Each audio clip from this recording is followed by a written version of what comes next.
now fully committed, its vanguard inextricably tangled in the Roman earthworks, its rear ranks still pushing forward into the meat grinder.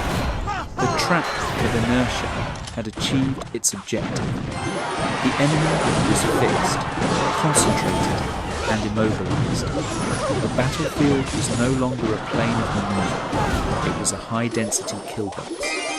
General Chen Tang, observing the battle from a distant glance, realized the magnitude of the catastrophe. The dust cloud, which had been his weapon of intimidation, was now blinding his command. He could not see the Roman trenches. He could only see his cavalry halting and churning in a confused mass. The signal flags from his forward commanders were frantic and contradictory. Reports of hidden demons and earth swallowing the horses filtered back to the command chariot. Chen Tang attempted to signal a withdrawal, to pull the cavalry back and reform for a coordinated assault with his infantry reserves. But the signal latency was too great. The roar of the battle and the dust obscured the flags.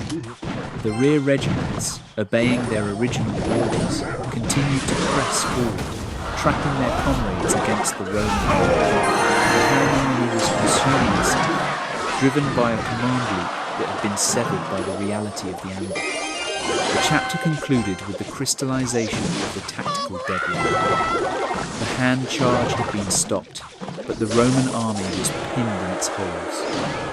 The air was thick with brown bolts and the screams of dying horses. The charge of the dragon had failed to break the Roman shell, but it had effectively capped the Roman position with a lid of violence. Octavian, looking at his water clock, knew that the static phase could not last. The Han heavy infantry was approaching.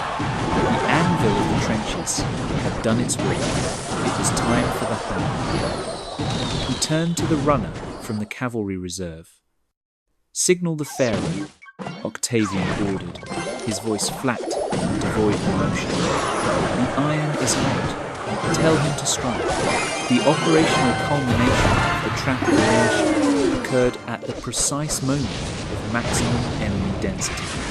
The Han cavalry,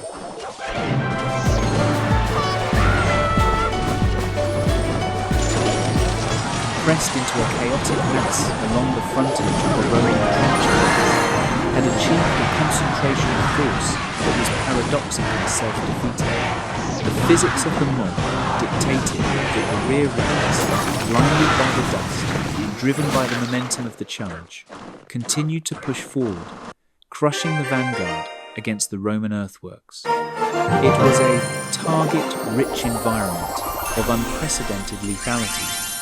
Octavian, observing the compression from his command center, judged that the saturation